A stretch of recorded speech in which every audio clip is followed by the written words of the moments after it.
이사야 11장 1에서 9절입니다. 이새의 줄기에서 한 싹이 나며 그 뿌리에서 한 가지가 나서 결실할 것이요. 여호와의 신 곧 지혜와 총명의 신이여, 모략과 재능의 신이여, 지식과 여호와를 경외하는 신이 그 위에 강림하시리니 그가 여호와를 경외함으로 즐거움을 삼을 것이며 그 눈에 보이는 대로 심판치 아니하며 귀에 들리는 대로 판단치 아니하며 공의로 빈핍한 자를 심판하며 정직으로 세상에 겸손한 자를 판단할 것이며 그 입에 막대기로 세상을 치며 입술의 기운으로 악인을 죽일 것이며 공의로 그 허리띠를 삼으며 성실로 몸의 띠를 삼으리라.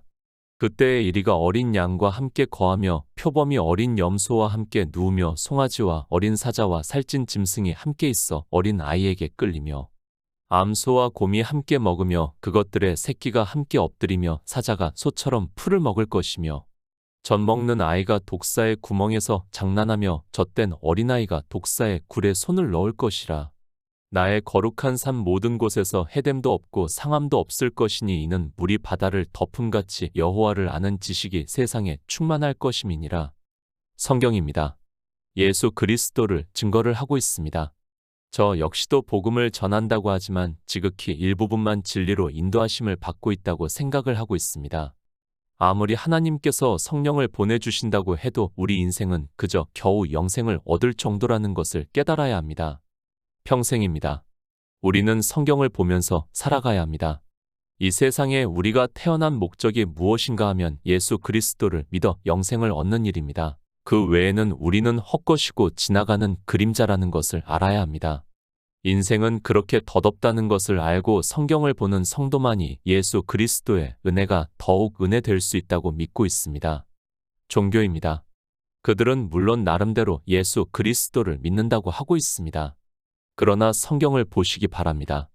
이스라엘이 하나님을 믿는 백성으로 살았지만 그들은 단 한 번도 하나님께서 그들이 믿음이 있는 백성이라는 것을 선지자들을 통해서 말씀을 하지 않았다는 것을 알고 있어야 합니다. 성경을 보시기 바랍니다. 그 문자를 알려고 보는 사람은 어리석은 자입니다. 우리 성도는 하나님의 뜻을 알기 위해서 그 의미를 알기 위해서 보고 있습니다. 그런데도 사람들은 그저 성경의 문자를 보고 있고 인생의 이성적 지식의 한계에서 벗어나지를 못하고 있습니다. 물론합니다. 하나님께서 성령을 보내주시지 않으면 아무리 지혜가 있는 사람이라고 해도 어쩔 수 없다는 것을 잘 알고 있습니다. 그러나 자기가 안다고 하면서 성경의 문자를 보는 것이 아니라 의문을 가지고 그것이 성경과 맞는가 하여 하나님께서 무슨 말씀을 우리에게 하고 계시는가를 구하게 되면 지혜를 주실 것이라고 저는 믿고 있습니다. 복음서를 보시기 바랍니다. 주님께서 유대인들에게 말씀을 전하고 계십니다. 그런데 언제 한 번이라도 그들이 주님께서 하시는 말씀을 들었는가를 살펴보시기 바랍니다. 우리 인생은 다 한 혈통입니다. 유대인들이 그렇게 했으면 우리 역시 그렇게 할 수밖에 없다는 것을 알고 그들의 생각과 내 생각이 무엇이 다른가를 살피고 또 살피는 사람만이 지혜롭다는 것을 알고 있어야 합니다. 이사야 11장 1절입니다. 이새의 줄기에서 한 싹이 나며 그 뿌리에서 한 가지가 나서 결실할 것이요. 이새입니다. 제가 굳이 말씀을 하지 않아도 다윗의 아버지라는 것을 우리는 잘 알고 있습니다. 예수 그리스도를 증거를 하고 있습니다.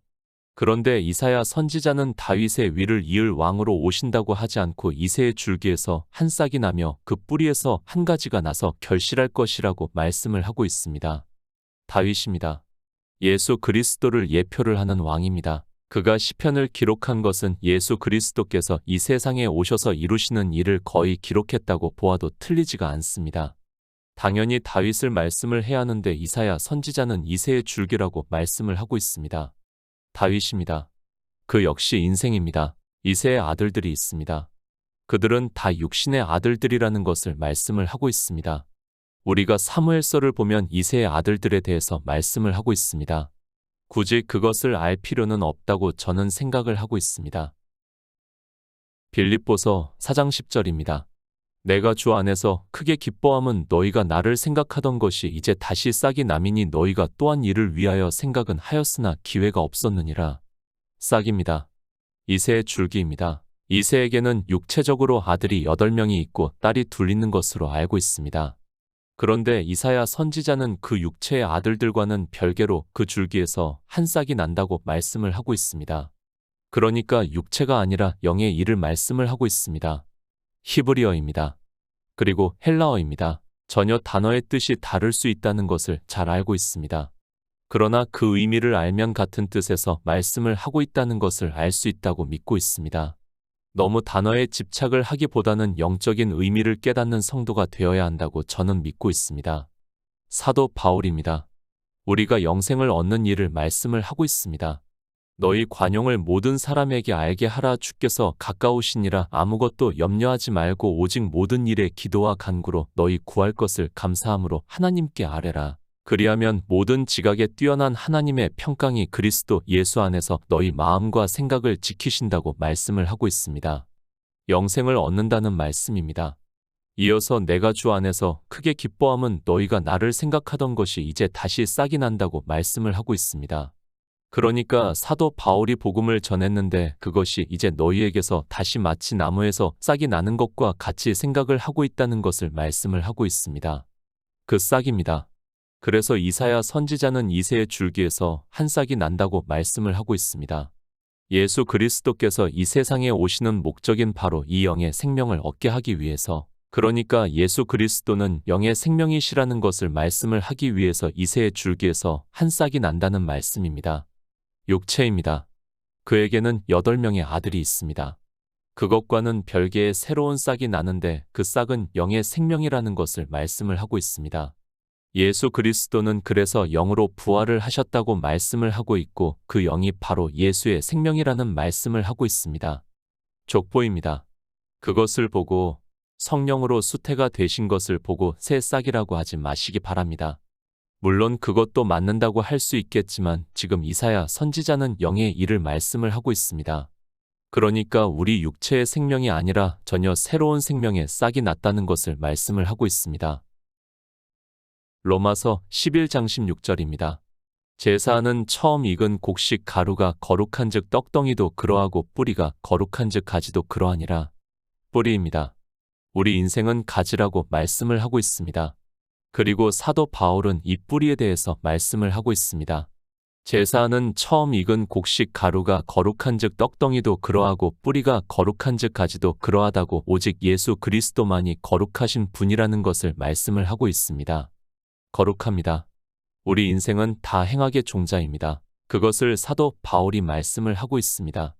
또 한 가지 얼마가 꺾여졌는데 돌감람나무인 내가 그들 중에 접붙임이 되어 참감람나무 뿌리의 진액을 함께 받는 자 되었은즉 그 가지들을 향하여 자긍하지 말라. 자긍할지라도 내가 뿌리를 보전하는 것이 아니요 뿌리가 너를 보전하는 것이라고 말씀을 하고 있습니다. 접붙임입니다. 2번 나는 것을 말씀을 하고 있습니다. 그러니까 우리 육체는 거룩할 수 없습니다. 죽으면 그것으로 끝이 난다는 것을 말씀을 하고 있습니다. 그런데 예수 그리스도께서 이 세상에 오심으로 해서 영의 새로운 뿌리가 있어 그 뿌리에 우리가 접붙임이 돼서 진액을 받아 우리가 거룩하게 되었다는 것을 거룩한 생명을 얻은 자 되었다는 것을 말씀을 하고 있습니다. 바로 아시기 바랍니다. 예수 그리스도를 믿는다고 해서 우리 육체가 거룩해지는 것이 절대로 아닙니다. 우리 가지는 이미 잘렸습니다. 죽었다는 말씀입니다. 그러나 접붙임으로 해서 성령이 오심으로 해서 진리 가운데로 인도하심을 받아 믿음으로 역사를 해서 예수의 생명이 거하시고 있고 그것을 뿌리가 거룩한즉 가지도 그러하다고 말씀을 하고 있습니다. 영의 일입니다. 그러니까 영의 생명에 대해서 말씀을 하기 위해서 예수 그리스도는 태초에 있는 생명이시라는 것을 말씀을 하기 위해서 이새의 줄기에서 한 싹이 나며 그 뿌리에서 한 가지가 나서 결실할 것이라고 말씀을 하고 있습니다. 전혀 다른 생명이라는 것을 가르쳐 주기 위해서 이새의 육신의 자녀를 말씀을 하지 않고 있습니다. 결실합니다. 그것을 마태복음에서 주님께서 씨 뿌리는 비유에서 말씀을 하고 있습니다. 주님께서는 이 세상의 한 알의 밀로 땅에 떨어지셨다는 것을 말씀을 하고 있고 좋은 땅에 뿌리었다는 것은 말씀을 듣고 깨닫는 자니 결실하여 혹 100배, 혹 60배, 혹 30배가 되느니라고 말씀을 하고 있습니다. 한 알의 밀이 떨어져 죽어 많은 열매를 맺는다는 것을 말씀을 하고 있습니다. 성경입니다. 이렇게 예수 그리스도께서 이 세상에 오심으로 해서 우리가 영생을 얻을 수 있다는 것을 여러 가지로 비유로 해서 말씀을 하고 있습니다. 그러나 인생들은 성경을 보고 있지만 이 영의 생명에 대해서 전혀 깨닫지를 못하고 있고 전하는 자도 없습니다. 이사야 11장 2절입니다. 여호와의 신 곧 지혜와 총명의 신이여 모략과 재능의 신이여 지식과 여호와를 경외하는 신이 그 위에 강림하시리니. 마태복음 3장 16절입니다. 예수께서 세례를 받으시고 곧 물에서 올라오실 새 하늘이 열리고 하나님의 성령이 비둘기같이 내려 자기 위에 임하심을 보시더니.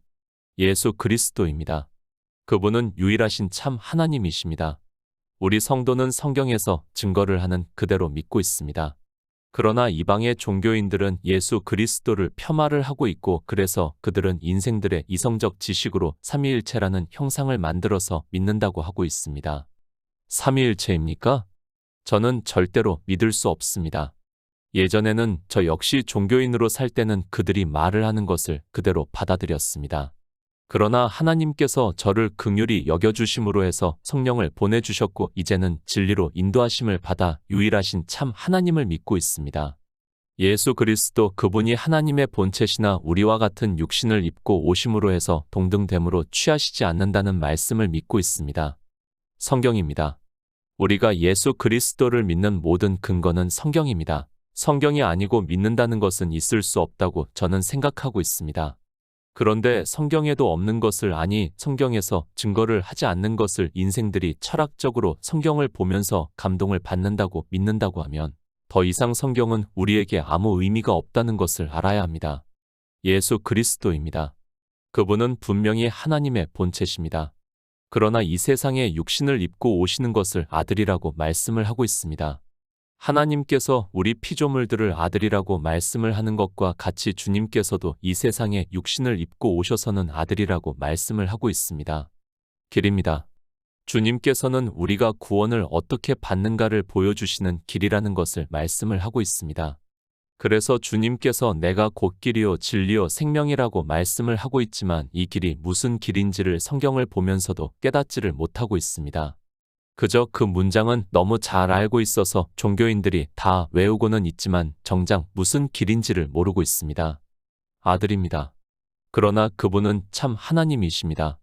그러나 아들이시기 때문에 우리와 같은 육신을 입고 오셨기 때문에 이사야 선지자가 길을 말씀을 하고 있습니다.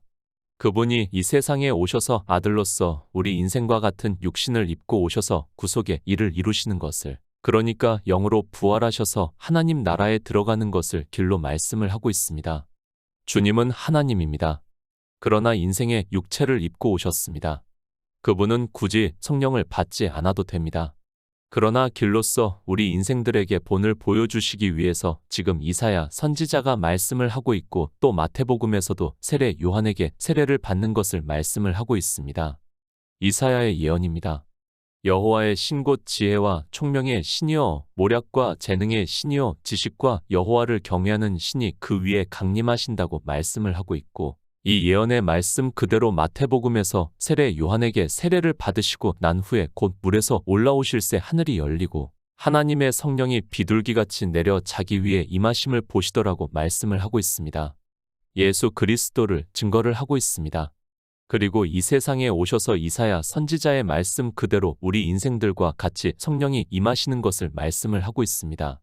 다시 말씀을 하지만 예수 그리스도 그분은 이사야 9장 6절의 말씀과 같이 전능하신 하나님이시고 영존하시는 아버지시고 평강의 왕이시기 때문에 굳이 세례를 받지 않아도 성령이 오시지 않아도 되지만 길로서 그러니까 우리 인생들이 영생을 어떻게 얻는가를 보여주시고 있습니다. 오해하지 마시기 바랍니다. 주님께서 세례를 받고 올라오실 때 성령이 그 위에 머무는 것을 보고 마치 성령이 하나님인 것으로 생각을 하지 마시기 바랍니다. 만약에 그렇다면 그것 역시 심각한 문제입니다. 예수 그리스도는 인생인데 성령이 하나님이 된다는 것이고 하나님이 임하심으로 해서 예수 그리스도께서 구속의 일을 하실 수 있는 것이 됩니다. 절대 아닙니다. 그럴 수 없습니다. 삼위일체라고 해도 그것은 모순이라는 것을 바로 알고 있어야 합니다. 그렇지 않습니까? 그들이 말을 하는 그대로 성부, 성자, 성령이 순서가 있습니다. 그런데 성자가 성령이 오시지 않으면 아무것도 할 수 없는 것과 같이 이야기를 하는 그 자체가 모순이라는 것을 알고 있어야 하는데 종교는 그들의 교리에서 벗어나지를 못하고 있습니다. 그 말씀이 아닙니다. 주님께서는 길을 보여주시고 있는 말씀입니다. 우리 인생들을 위해서 그 길을 그러니까 한 싹이 나는데 그 싹이 어떻게 구속의 일을 이루시고 하나님 나라에 들어갈 수 있는가를 말씀을 하고 있습니다. 주님께서 구속의 일을 이루시는 것을 하나님을 경외한다고 말씀을 하고 있고 우리 역시 성령이 오심으로 해서 예수 그리스도를 믿어 영생을 얻을 수 있다는 말씀입니다. 이사야 11장 2절의 말씀입니다. 그것을 주님께서 이 세상에 오셔서 보여주시는 것이 마태복음의 말씀이라는 것을 깨달아야 합니다. 왜 보여주시는가 하면 그분은 하나님이시기 때문에 굳이 성령을 받으시지 않아도 되지만 우리 피조물이 영생을 얻는 길을 보여주시고 있다는 말씀입니다. 구속의 일을 이루셨습니다. 우리가 그 일을 알려면 반드시 성령이 오셔야 한다는 것을 가르쳐 주고 있는 말씀입니다. 영의 싹 그러니까 영의 생명이 결실을 하는 것을 말씀을 하는 것이지 마치 주님께서 꼭 성령을 받으셔야 하는 것으로 생각을 하지 마시기 바랍니다. 종교는 삼위일체가 교리가 되어서 뒤죽박죽이 되고 자기들이 무슨 말을 하는지도 모르고 그저 교리라고 하면서 주장만 하고 있습니다. 번역입니다. 신이라고 번역이 되어 있습니다. 그러나 신약에서 성령을 말씀하는 단어와 그 뜻이 거의 비슷하다는 것을 알고 있어야 합니다. 숨, 바람, 영 등의 뜻이 있고 헬라어에서 성령을 말씀을 할 때도 거의 비슷한 뜻으로 사용하고 있는 단어라는 것을 알고 있어야 합니다. 이사야 11장 3절입니다. 그가 여호와를 경외함으로 즐거움을 삼을 것이며 그 눈에 보이는 대로 심판치 아니하며 귀에 들리는 대로 판단치 아니하며. 히브리서 12장 2절입니다. 믿음의 주요 또 온전케 하시는 이인 예수를 바라보자 저는 그 앞에 있는 즐거움을 위하여 십자가를 참으사 부끄러움을 개의치 아니하시더니 하나님 보좌 우편에 앉으셨느니라. 예수 그리스도입니다. 그분이 이 세상에 오셔서 이루시는 일을 말씀을 하고 있습니다.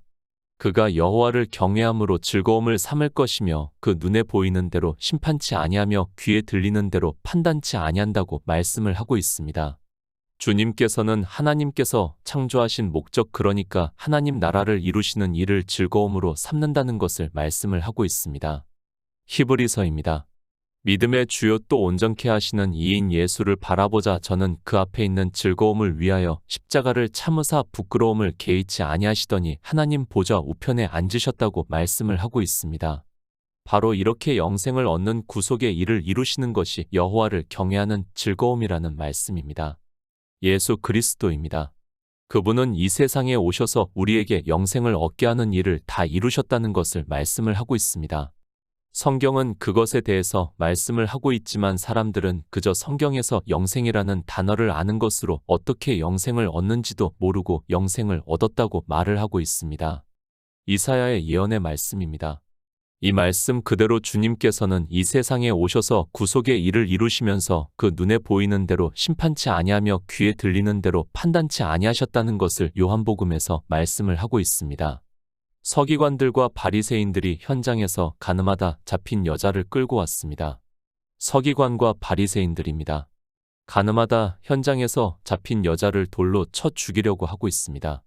그런 그들에게 주님께서는 너희는 육체를 따라 판단하나 나는 아무도 판단치 아니하신다고 말씀을 하고 있습니다. 그들만 육체로 판단하는 것이 아니라 이 시대 종교인들이 예수 그리스도를 믿는다고 하면서 육체를 따라 판단을 하고 있다는 것을 알고 있어야 합니다. 이스라엘입니다. 그래도 그들은 이중성은 보이지 않습니다. 그러나 이방의 종교인들은 예수 그리스도를 믿는다고 하는 그들이 세상에서 보는 것으로 그리고 귀로 들리는 것으로 자기들의 이성적 도덕적 잣대를 가지고 판단을 하면서 예수 그리스도의 은혜를 거절을 하고 있습니다. 동성연애자가 싫습니까? 저 역시 혐오를 할 정도로 싫습니다. 그러나 주님께서 육체를 따라 판단하지 않는다고 하기 때문에 저 역시 판단할 수 없습니다. 그러나 이 시대 종교인들은 그들을 판단하는 것을 넘어서 정죄 가지고 하고 있고 그런 그들이 예수 그리스도를 가장 잘 믿는다고 주장을 하고 있습니다. 정치입니까? 저 역시 공산주의가 싫습니다. 아니, 인간적으로는 두렵기까지 합니다. 그러나 주님께서는 그런 교회 밖의 일에 대해서 판단을 하지 않는다고 귀에 들리는 것으로 판단치 아니하신다고 하는데 제가 어떻게 그들을 판단하고 정죄를 할 수 있습니까? 그러나 이 시대 종교인들은 자기들의 의로움을 나타내기 위해서 하나의 수단으로 믿음과는 아무 상관이 없이 정치적으로 이용을 하고 있습니다. 이사야 11장 4절입니다. 공의로 빈핍한 자를 심판하며 정직으로 세상의 겸손한 자를 판단할 것이며 그 입에 막대기로 세상을 치며 입술의 기운으로 악인을 죽일 것이며. 요한복음 7장 24절입니다. 외모로 판단하지 말고 공의의 판단으로 판단하라 하시니라. 공의입니다.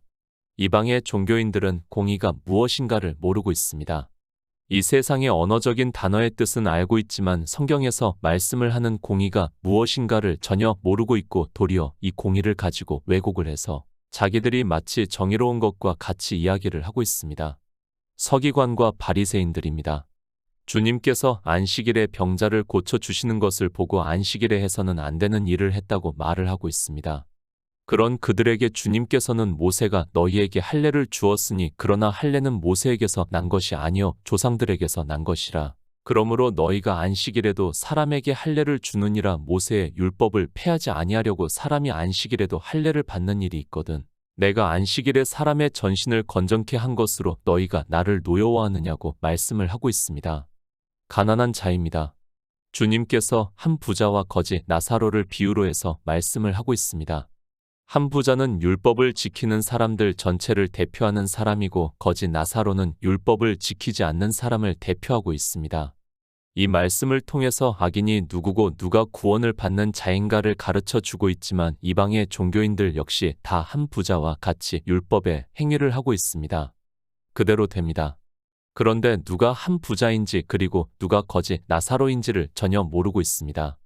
그런 그들이 자기들이 아브라함의 품에 있는 것과 같이 천국에 간다고 말을 하고 있습니다.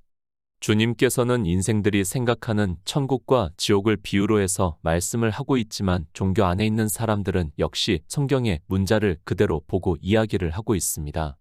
가난한 자입니다. 그리고 악인을 말씀을 하고 있습니다.